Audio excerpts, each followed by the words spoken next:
스가랴서 3장 8절에서 9절입니다. 스가랴서 3장 8절에서 9절 우리 같이 읽겠습니다. 대제사장 여호수아야, 너와 내 앞에 앉은 내 동료들은 내 말을 들을 것이니라. 이들은 예표의 사람들이라. 내가 내 종 싹을 나게 하리라. 만군의 여호와가 말하노라. 내가 너 여호수아 앞에 세운 돌을 보라. 한 돌에 7 눈이 있느니라. 내가 거기에 세기를 새길 것이며 이 땅의 죄악을 하루에 제거하리라. 아멘. 오늘 말씀은 연한 순 가지에서라는 말씀으로 함께 은혜를 나누고자 합니다. 오늘은 대림주 두 번째 주에서 평화의 주로 오신 주를 기리는 거예요. 평화의 주로. 초림 예수를 예언한 환상인데 오늘 본문은 대제사장이에요. 구약 처음에 나오는 여호수아가 그 백성을 이끄는 그 제사장이 아니라 여기서는 대제사장을 말합니다. 대제사장 여호수아에게 환상에 이어서 보이는 거예요. 미래에 대한 약속. 그래서 예수님 오시기 전 몇백 년 전인데 어떻게 해요? 그 일이 이루어진 거예요. 이루어지는데 구약 신구약 중간에서 400년이라고 했어요. 그 전에 예언한 말씀이에요. 그 전에. 그런데 다니엘에서도 예언하고 스가랴 또 교회도 안 먹고 싶어. 그래요. 어떻게 하냐면 하나님께서 그 희망이 없고 죽어가는 이 시대에 하나님의 말씀을 생명을 주시고자 빛을 주시는 겁니다. 초림 예수를 예언한 환상인데 이 나뭇가지를 보고 또 예표의 사람들 여호와를 예수 그리스도를 예표한 거, 예수 그리스도를 예표한 거. 그 예표라는 거는 히브리어로 어떻게 해요? 모메트라고 해요. 대제사장 여호수아는 진정한 구원자의 메시아를 예표하는 거예요. 싹이라고 해서 싹. 우리가 오늘 본문에 연한 순 가지라고 했어요. 우리 어떻게 알아요? 연한 순 가지가 봄에 이렇게 연한 순 가지 이렇게 싹이 나오는 거 보셨나요? 정말 너무 연해서 따기도 아깝지만 그것이 이렇게 커져서 어떻게 해요? 큰 푸른 초록색 잎이 되고 큰 많은 그 열매를 맺을 수 있도록 그 잎이 하는 일을 하는 거예요. 그리고 그 싹이 나오고 그 다음에 이 싹을 통해서 돌이라는 그 이미지로 함께합니다. 싹은 에레미야서 23장 5절 한번 읽어보실래요? 에레미야서 23장 5절 여호와의 말씀이라. 23장 5절 보라 내가 때가 이르르니 내가 다윗에게서 한 의로운 가지를 일으킬 것이라. 그가 왕이 되어 지혜롭게 다스리며 세상에서 공의와 정의를 행할 것이라. 오늘 본문하고 비슷합니다. 네, 가지와 싹이라고 그랬어요. 히브리어 칠마트인데 여기는 어떻게 의로운 가지를 주신다고 그랬어요. 그 시대에 다윗 왕조로 오시긴 했어요. 예수님이. 그러나 그때에 다윗 왕조가 무너졌어요. 그죠? 솔로몬 왕이 잘못해가지고 북이스라엘, 남유다로 다 나눠져서 왕들이 계속 바뀌면서 죄악을 행하는 거예요. 또 개혁하고 했지만 그들이 죄악을 행하기 때문에 이 다윗의 왕조가 사실은 거의 다 무너진 상태예요. 그런데 예수님이 이렇게 이 연한 순가지 정말 힘도 없고 연약한 그런 모습으로 오셨다는 거예요. 연한 순가지에서 탄생을 하였습니다. 그래서 그 시대에 보면은 다윗 왕조가 무너져 가고 또 그 정치적 상황으로는 저번 주에 얘기했듯이 다 희망이 없고 꿈이 없고 비참한 가운데 있는 거예요. 그 십자가에 처형을 하고 또 사람들을 예수님 하나님 믿는다고 어떻게 해요? 고통을 주는 거예요. 종교적 자유가 없는 이때에 흑암의 세대가 400년이 있었어요. 그때의 빛을 비춰주는데 지금은 연한 순가지 정말 보잘것없고 연약한 예수 그리스도를 이 땅 가운데 보내주셨습니다. 다윗의 왕조로 오긴 왔지만 우리 마태복음 1장에 보면 누가 누굴 낳고 다 나오잖아요. 그것이 사실은 다윗의 계보를 말한 거예요. 이스라엘 사람들은 아브라함의 자손이라는 것을 너무나 뿌듯하고 좋아해요. 그리고 자신 있게 어디 가서든지 나는 아브라함의 후손이라 얘기하지만 또 그들이 원하고 바라는 것은 다윗의 왕조를 중요하게 생각해요. 다윗의 왕조라는 것은 자기 가문이에요. 가문. 뛰어난 가문. 우리도 가문이 훌륭하면 막 자랑하는 분들 많은데 다윗의 가문을 이 사람들은 정말 다윗을 하나님이 얼마나 사랑했는지 다윗의 가문으로 오신 것을 기뻐하는 거예요. 그렇게 그 다윗의 가문으로 왔지만 예수님은 그렇게 화려하고 능력이 화려하고 초반부터 막 큰 일을 행하시지 않고 다 연약하게 오신 거예요. 겸손하게. 그것은 예수 그리스도가 겸손한 것을 나타내고자 하신 것입니다. 선지자를 통해서 이 예수님이 어떻게 오실 거라는 것을 말씀하셨어요. 이사야서 53장 5절 한번 보겠습니다. 이사야서 53장 5절. 53장 이사야서 2절 3절 한번 2절 한번 읽겠어요. 이사야서 53장 2절. 그는 주 앞에서 자라나기를 연한 순 같고 마른 땅에서 나온 뿌리 같아서 고운 모양도 없고 풍채도 없은즉 우리가 보기에 흠모할 만한 아름다운 것도 없도다 그랬어요. 예수님은 사실은 첫 번째로 연한 순가지에서 나왔는데 잘생기고 성화에 나오는 그렇게 멋지고 잘생기고 그렇게 풍채가 좋고 그런 분이 아니에요. 십자가를 지실 때도 그 영화 그 주인공을 이렇게 해서 그러지 정말 힘없고 연약한 분이에요. 그리고 연한 순각 53장 2절에도 나왔어요. 그가 주 앞에 자라나기를 연한 순 같고 마른 땅에서 나온 뿌리 같아서 그랬어요. 마른 땅에서 뿌리가 나온 것 같다고 그랬어요. 고운 모양도 없고 풍채도 없은즉 우리가 보기에 흠모할 만한 아름다운 것이 없도다 그랬어요. 정말 아름답게 해서 저 뒤에 성화도 멋지고 멋있게 이렇게 나왔지만 사실은 연약한 모습이라는 거예요. 연약하고 흠모할 것도 없고 그렇게 예수님은 우리에게 아무 내세울 것 없는 모습으로 또 화려한 왕궁에서 태어나지도 않고 좋은 곳에서 살지도 않으셨어요. 어떻게요? 마구간에서 태어났어요. 그거는 예수 그리스도께서 왕이시지만 그리스도의 겸손을 보여주신 것입니다. 그래서 예수님이 어떤 모습으로 이 땅에 오셨는가 그리고 어떻게 살았는가는 우리에게 큰 의미를 남겨줍니다. 그것을 오늘 본문을 통해서 함께 나누고자 합니다. 그러나 그 연약하고 아무 흠이 없고 아무 보잘것없고 아무 풍채도 없고 멋있고 그런 게 아니라 그런 예수님이 엄청난 큰 일을 했다는 거예요. 불면 날아갈 것 같고 꺾으면 부러질 것 같고 연한 갈대 같은 그분이 엄청난 그러나 그분은 큰 소리로 외치고 크게 하시지 않았어요. 사역을. 어떻게 해요? 정말 가는 곳곳마다 기적을 베푸시고 예수 그리스도의 그 하나님의 사랑을 나타내 주실 뿐입니다. 그리고 그분이 어떻게요? 그 땅 거기 그 지역에 태어난 것도 어떻게 해요? 나사렛 곳에 너무나 시골이에요. 시골. 정말 화려한 경기도 정도 이 정도가 아니라 시골이란 거예요. 강원도 어디 촌 같은 데 정말 시골 같은 데에서 그래서 사람들이 거기서 무슨 선한 것이 날 수 있겠느냐 사람들이 다 무시한 거예요.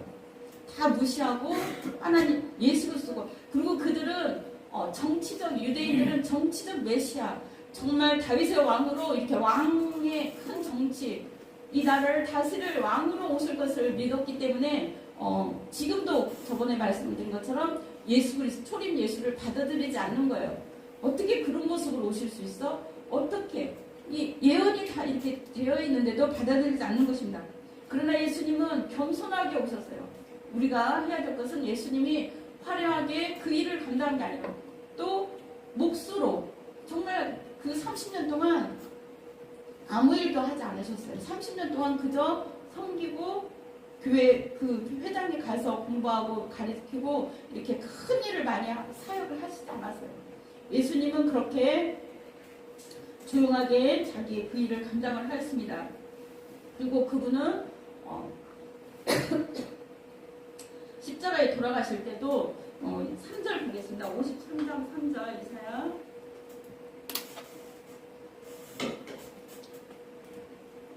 그분은 첫 번째는 겸손하게 오셨고, 그분은 돌아가실 때도 희생을 각오하신 거예요. 두 번째, 희생을 하신 거예요. 우리가 예수님이 오신 것을 받아들이고 기뻐하고 항상 즐거워하지만 그분의 희생이 없으면 아무것도 아니라는 거예요.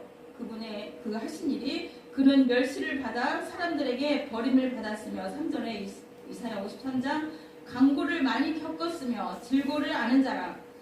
마치 사람들이 그에게 얼굴을 가리는 것 같이 멸시를 당하였고 우리도 그를 귀히 여기지 아니하였다 그랬어요. 여기 나온 거예요. 이사야 사람들도 이렇게 예언을 하였지만, 선지자도 예언하였지만, 이 시대 유대인들도 그가 죽을 때에도, 예수님이 죽으실 때에도 정말 가장 처참한 십자가형을 주신 거예요. 그거를 지게 한 거예요. 그러나 예수님은 그 희생을 통하여서 우리를 구원하기 위해서 그 희생을 감당하셨습니다.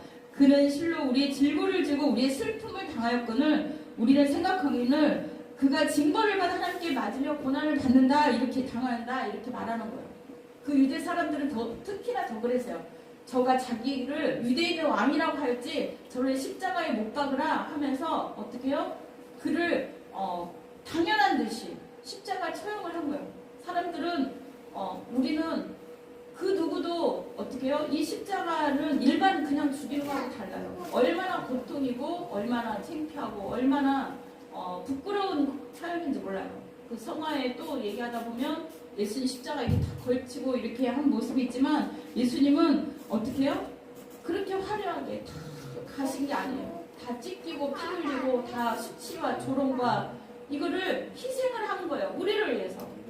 이 12월에 예수님의 탄생도 중요하지만 예수님의 탄생이 우리에게 주는 의미가, 그분은 겸손하셨고 어떻게 해요? 그 예루살렘 입성할 때도 그렇고 그가 사는 모든 것도 어떻게 해요? 나귀를 타고 들어가셨어요. 돌아가실 때도 화려하게 들어가신 게 아니라 나귀 새끼를 타고, 그죠? 그 큰 좋은 그런 말이나 좋은 그런 걸 타고 가신 게 아니라 그렇게 초라한 모습으로 죽으러 가셨어요. 희생하러. 그래서 예수님이 지금 초림 오셔서 모든 곳에서 성탄을 준비하고 찬양을 하고 막 여러 가지 준비하지만 그분의 겸손과 그분의 희생과 그분의 사랑, 그분의 정말 그 평화를 이루기 위해서 하신 모든 것은 우리가 다시 한번 받아들이는 그런 이번에 한 주간이 되었으면 좋겠습니다. 그러나 그분이 그 일을 감당하기까지는 우리를 위해서 그런 거예요. 우리를 위해서 그가 찔림을, 우리 허물 때문에 그렇다고 그랬어요. 그가 찔렸어요. 많이 창과 칼로 많이 찔림을 당하고 그가 상했어요. 그거는 우리의 죄악 때문에 그렇다고 했어요. 그가 징계를 받음으로 우리가 평화를 누린다고 했어요. 징계를 받아서, 징계. 네가 유대인의 왕이냐 하면서 채찍을 맞고, 또 이렇게 그 짧은 거리가 아니라 성화에서도 보고 영화에서도 보면 어떻게 해요? 그 수많은 기간 동안 그 거리가 1km가 넘는 2km가 넘는 그 거리를 십자가를 지고 가다 넘어지고 넘어지면서 다 상하고 매맞고 노마 병정들한테 그 길을 간 거예요. 어떻게? 뭐 하나를 위해서? 인류를 구원하기 위해서. 그렇게 그분은 연한 순가지로 마른 땅에서 어떻게 가지가 일어날 수 있겠나. 그러나 예수님은 그 나신 것부터 모든 것이 다, 그분은 겸손하셨고 그분은 살 때도 막 배불리 막 먹고 화려하게 어디 여행을 그러시지 않았었어요. 어떻게? 우리를 위해서 한 영혼을 살리고자 아픈 데 찾아가고, 어떻게 한 영혼을 살리고자 그분들을 만나주셨고, 또 한 명 한 명 치유의 역사를 하셨습니다. 기적의 역사를 해주셨어요. 한 명 한 명한테. 그리고 온 인류에게 이 예수 그리스도의 사랑을 주고자 십자가를 지신 거예요. 그 유대 지역에 있는 2000년 전에 그 지역에 살던 갈릴리 지역과 나사렛 그 지역만 한 게 아니라 전체 인류를 살리기 위해서, 우리를 위해서, 또 우리에게 평화를 주기 위해서 그 일을 하신 것입니다. 그는 채찍을 맞았어요. 우리가 낫게 하도록, 우리를 나음을 입도록 주님께서 그 십자가를 지시고 다 하신 것입니다. 이것이 기쁨의 좋은 소식이에요. 사실은 그분이 다 행하셨다는 거예요. 우리는 이 땅에 겪는 고통과 어려움과 힘든 거 사실은 예수님에 비하면 아무것도 안 해요. 그렇죠? 예수님처럼 그렇게 다 벌거벗고 다 채찍 맞고 죽고 막 이렇게 고통을 당하셨습니까? 아니면 예수님처럼 그렇게 가난하고 먹을 것도 없고 정말 어떻게 화려한 인생이 하나도 없던 거예요. 그리고 그분의 사역도 또한 화려하지 않아요. 화려하지 않아요. 마귀가 와서 했고 또 사람들이 자꾸 표적을 보여라고 하니까 도망가서 숨으신 거예요. 그분의 그 희생, 그러나 우리를 위해서, 인류를 위해서 그분의 그 십자가를 지신 것입니다. 그는 어떻게 해요? 우리는 다 길을 알지도 못하고 하나님한테 가는 길을 알지 못해요. 하나님을 만날 수가 없는 상황이에요. 그러나 예수님이 자기가 죽어야 된다는 아는 거예요. 십자가의 그것을 자기가 져야 되는 걸 알기 때문에 그는 곤욕을 당하여 괴로울 때도 입을 열지 않았다는 거예요. 한마디도. 그리고 어떻게 해요? 엘리엘리 나마 사박단 하면서 그 십자가의 그 길을 걸어가고 7마디 하는 그것만 있습니다. 사실은. 그러나 원망과 불평기고는 한 번도 안 했어요. 하나님의 뜻이거든, 아버지의 뜻이거든 내가 그 길을 가겠느냐 그래요. 하나님은 우리에게 때로는 이 인생 살 때 힘들고 어려운 사건들을 줄 수도 있어요. 그러나 이것을 통해서 하나님은 우리에게 예수님이 행하신 일을 보게 하고 깨닫게 하고 예수 그리스도의 사랑을 받아들이게 하고 하나님의 뜻을 더 알아갈 수 있도록, 하나님의 뜻을 더 경험하고 체험할 수 있도록 우리를 그렇게 이끄신 줄 믿습니다. 어린 양과 털 깎는 자 앞에서 잠잠한 양같이 그는 입을 열지 아니하였다 그랬어요. 왜냐하면 우리를 위하여이기 때문에. 자기가 그렇게 매맞지 않으면, 자기가 고통당하지 않으면, 자기가 십자가 지지 아니하면 죽기 때문에 어떻게 우리 인류가 다 죽어버리기 때문에 영원한 지옥에서 죽을 수밖에 없는 이 영혼들을 불쌍히 여긴 거예요. 하나님의 계획을 알았기 때문에, 하나님 자기 아버지의 마음을 알기 때문에 자기가 죽어야 될 거 알면서도 그는 어떻게 해요? 소리를 내지 않았다는 거예요.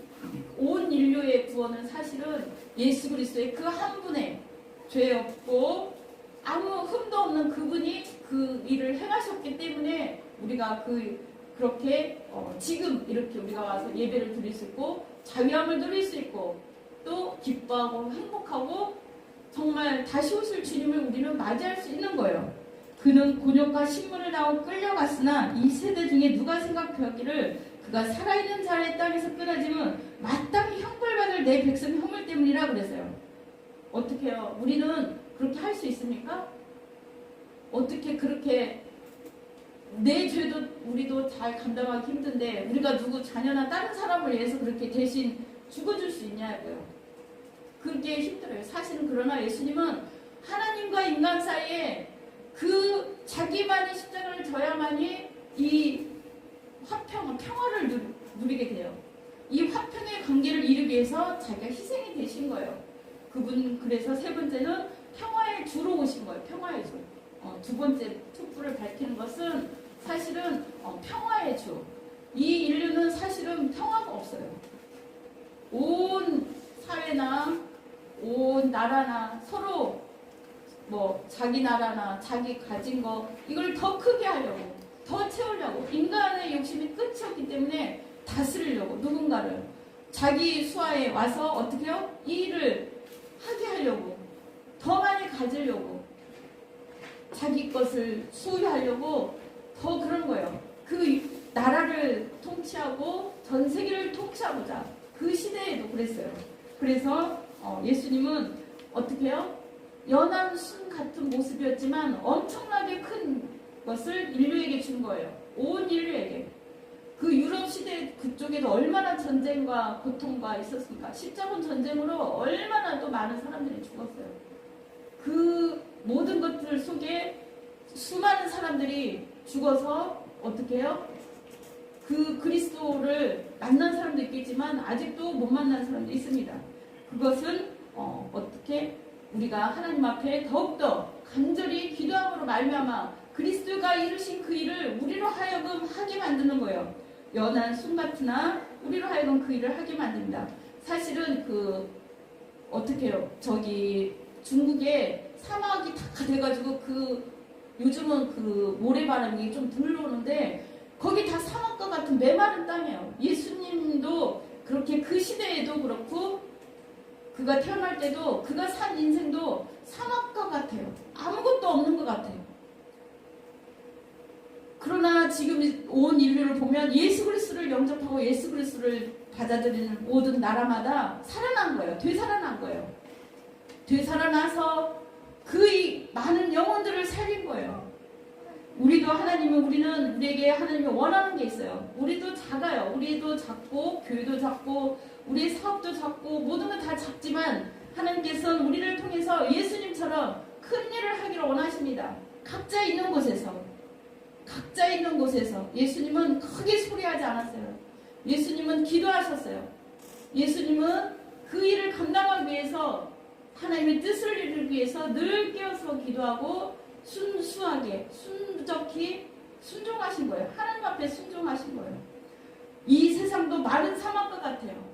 어디를 가도 정말 이 지역이 그래도 은혜가 넘쳐요. 사실은 여기 다른 데 가보면 정말 전도지 하나 주고 뭐하면 탁 치든지 아니면 못하게 하든지 외면하고 그러나 이렇게 이 공원이나 이 동네 여기 다니다 보면 그래도 이 지역은 그래도 은혜가 좀 있는 지역이에요. 정말 너무 감사한 거예요. 그러나 하나님은 어떻게 해요? 이 온 전 세계에게 예수 그리스도의 사랑을, 십자가의 사랑을, 크리스마스가 하나님 예수 그리스도를 찬양하고 높여야 되는 이유를 우리에게 말씀해 주는 거예요. 이 사막과 같은 영혼 속에 사는 사람들은 세상을 바다라고 그러거든요. 세상을 바다. 세상 사람들은 다 영혼이 죽어가고 있어요. 죽어 있어요. 하나님을 영접하지 않고 하나님을 받아들이지 않은 모든 세상 사람들은 다 사실은 죽은 사람이나 마찬가지예요. 죽어 있어요. 죽음을 향해 달려가고 있습니다. 그러나 베드로가 예수님을 만났을 때는 어떻게 해요? 주님 만난 이유는 주여 나를 떠나소서 나는 죄인으로 싶다 그랬어요. 그리고 자신이 너무나 초라하고 자신이 연약하고 자신이 마른 땅 같은 것을 정말 아무 보잘것 없다는 걸 깨달았어요. 자기 죄인을 깨달았을 때, 죄의 모습을 깨달았을 때 하나님이 그 은혜를 부어준 거예요.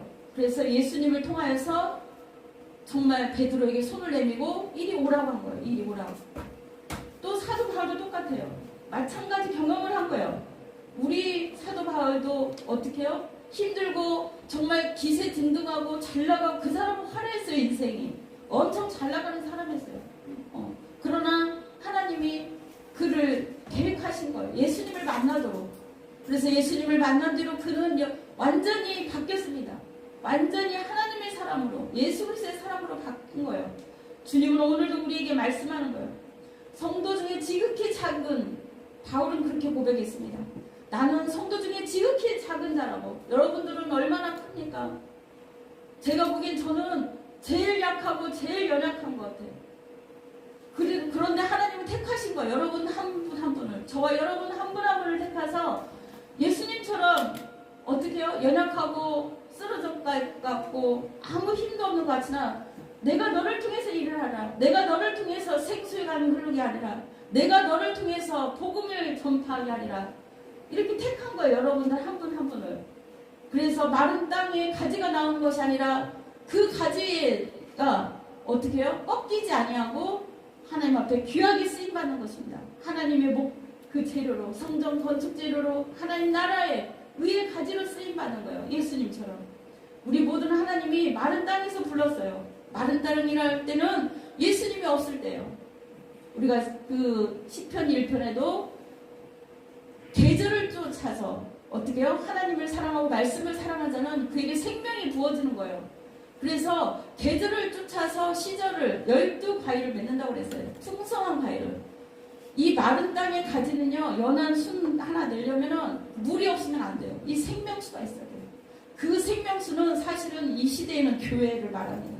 이 교회에서 말씀 먹고 예수님을 먹고 체험하고 내 생명이 살아나서 그 그 연한 순 가지에서 싹이 나서 퍼지도록 이파리를 만들고 열매를 만들고 그늘을 만들어도록 나무 그늘 숲을 만들도록 하나님께서는 원하시는 거예요. 그래서 여러분들을 불러낸 거예요. 연한 순 가지에서 그 열매와 싹이 나고 하나님의 귀한 일들을 감당하라고 우리를 불러낸 것입니다. 그 마른 가지가요, 여름에 어떻게 해요? 물이 없을 때 사막화가 되잖아요. 그 사막화가 땅에서 깊이 그 물이 없어 찾아 헤맬 때는요 1km, 2km를 간대요. 땅 속에서 그 물을 찾아서 우리 모두에게도 하나님의 그 은혜의 생수의 그 사모함으로 하나님이 부어줄 줄 믿습니다. 그 물을 찾아야 되는 거예요. 생명수 물을. 그래서 주님 앞에 와서 생수로 목마름을 채워서 이 목마름이 가지에서 나가서 싹을 내서 이파리를 내고 열매를 맺을 수 있도록 나무가 되고 그늘이 될 수 있도록 주님께서는 우리를 부르신 것입니다. 그것이 예수님의 예표예요. 그분은 겸손하셨고 그분은 십자가로 희생을 하셨고 또한 평화를 이루었어요. 다 이루었었어. 그래서 주님이 우리에게 처음 와서 한 말이 평안하냐 그래요. 평안하냐.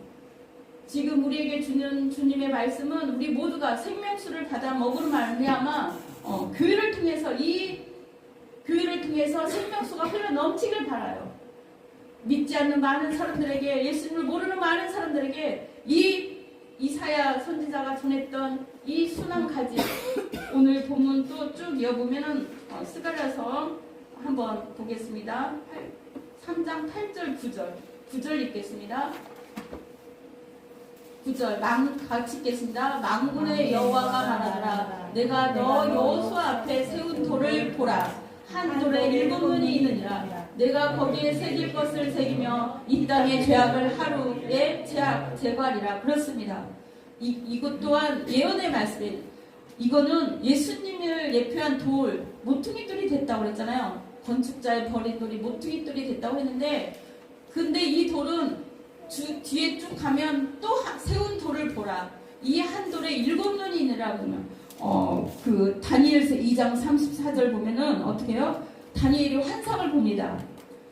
그 금신상에 또 철갑을 입고 또 돌로 되어 있는데 나중에 큰 뜨인 돌이 와서 다니엘의 그 환상 중에 이 발을 깨부수는 거예요. 동로마 서노마를 이 열국을 다 쳐부수는 거예요.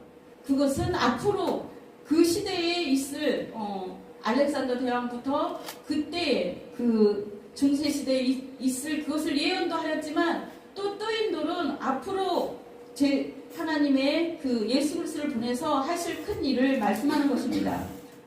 마지막 때 그리스도의 그 적들을 쳐부수는 장면인데 한 돌을 말을 했어요. 이 돌은 메시아의 상징이에요. 메시아. 여기서 말하는 세운 돌, 또 보라 한 돌, 그리고 7눈은 성령을 말하는 거예요. 성령. 여호와의 영, 성령을 7눈이 있느니라. 이 눈이 7개가 있어 다 감찰하는 거예요. 우리를. 어디 이 시대에. 지금 이 시대에는 성령으로 하나님 우리 안에 계시고 이 온 우주 만물을 주관하고 계셔서 정말 7눈으로 7수라는 거 완전하거든요. 우리를 감찰하고 우리를 지키시고 우리를 보호하시는 거예요. 내가 거기에 새길 것을 새기며 이 땅의 죄악을 하루에 제거하리라 그랬어요. 이것이 다니엘서 2장 34, 35절에 나와 있는 말씀하고 연결되는 말씀입니다. 그를 대적하고 믿지 않는 자들에게 거치는 돌이었어요. 예수 그리스도는 버림받은 돌이에요. 그러나 예수 그리스도의 버림받은 그 돌을 하나님이 모퉁이돌, 교회의 모퉁이돌, 단석으로 세운 거예요. 우리 모두를 하나님이 버려지는 돌들을 다 주었어요. 우리가 예수님처럼 버려진 돌들이에요. 그러나 한 분 한 분 하나님이 다 주어서 교회에 세운 거예요. 심은 거예요. 교회 기둥으로 세운 거예요. 여러분 모두가 다 하나님의 그 기둥들을 세운 줄 믿습니다. 전능하시다는 거예요. 7눈 다 지키고 보호하시고 그 눈들이 있느니라 그랬어요. 한 돌에 하나님의 그 역사가 성령님의 역사가 계시록까지 다 이어서 연결된 줄 믿습니다. 우리 모두가 다 우리도 연약하고 또 버려진 돌 같은 우리, 또 연약한 예수님처럼 그런 정말 연약한 싹이에요. 그런 우리를 하나님이 빛으로 삼고 또한 생명의 줄기로 생명을 준 거예요. 그 물을 빨아들이지 않으면 우리 생명은 다 무너지고 맙니다. 다 꺾이고 말아요. 죽고 말아요. 메말라 죽고 말아요. 그래서 우리는 늘 기도하는 거예요. 말씀과 기도로 성령 충만하고 교회 와서 예배하고 기도하고 주님을 먹고 마셔서 이 생명이 풍성하도록 그 생명이 세상 바다에 흘러가리라 에스겔서 47장에 나옵니다. 다 나무들을 살리고 열매를 맺게 하고 12가지를 맺고 그 다음에 이 생명은 말씀이에요. 말씀이 이 전 세계를 다 살리는 거예요.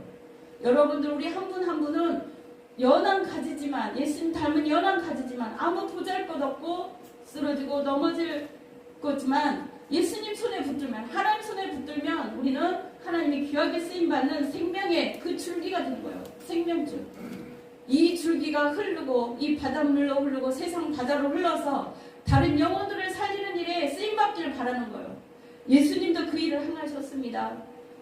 크게 나가서 외치고 크게 나가서는 못할지라도 우리가 조용하게 예수님처럼 할 수 있다는 거예요. 기도하며 나가며 한 분 한 분 이 말씀을 증거하며 나아갑니다.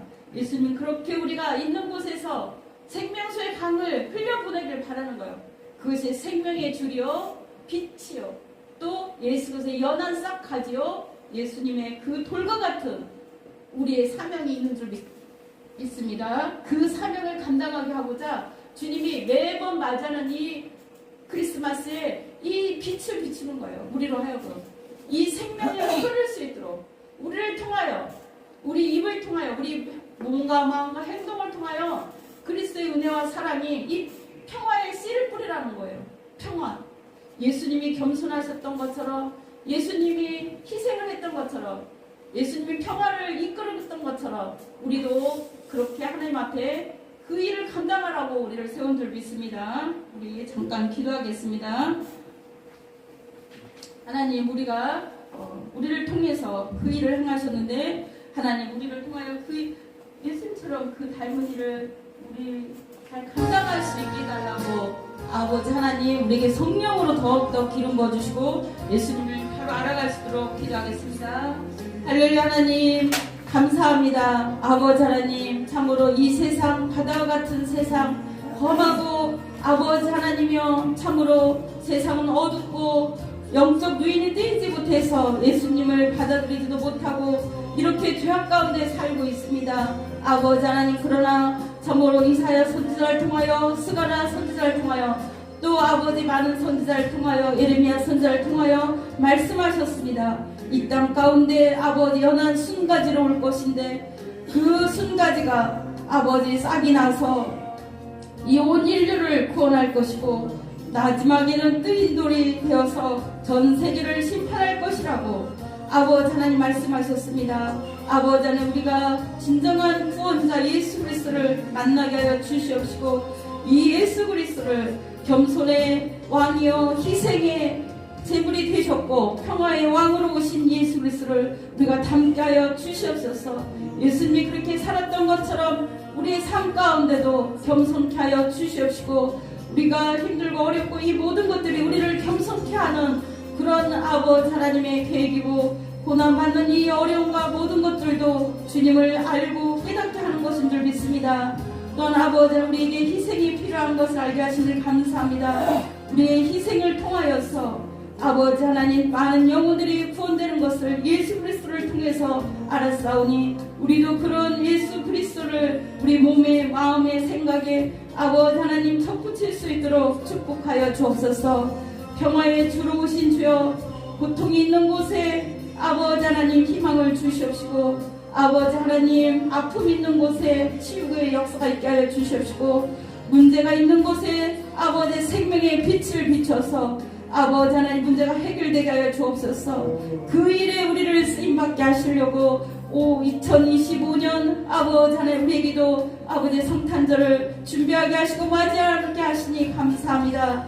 아버지 하나님 가물 때의 그 생명의 줄기가 얼마나 귀중한지 중요한 이 세상 많은 영혼들에게 이 생명의 빛이 이 생명수가 얼마나 중요한지 아버지 하나님 우리가 전하며 많은 영혼들을 살리는 일에 우리를 사용하여 주시옵소서.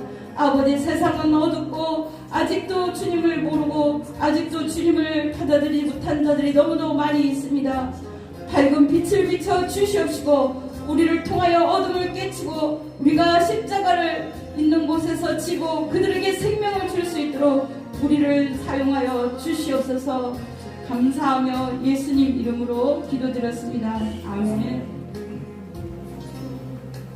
이모나무에